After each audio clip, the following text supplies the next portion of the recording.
Manalangin kami sa mga katalaman. Aga ka kalingato sa maluluwas.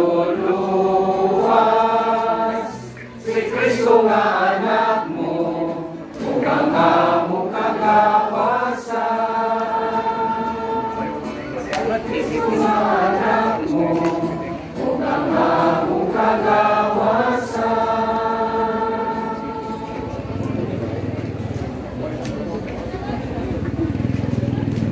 Maya sa Amahan, o sa Anak, o sa Espiritu Santo, Panginoon sa sinugdan, karon sa gihapon, ang hangtod sa kahanturan. Amen. ang Ginoo manaa kaninyo, Maana usa kanimo. o manalangin kanato ang Dios makagagahom sa tanan, Amahan, Anak, o Espiritu Santo. Amen. Itong pakpakan ng Ginoo, salamat, salamat. Okma, natay tinimla sa lasay sa buntag, niya pangumpisal, alas 9 hangtod alas 12, alas 4 ta magsugod sa atong selebrasyon o sa atong misa. Salamat.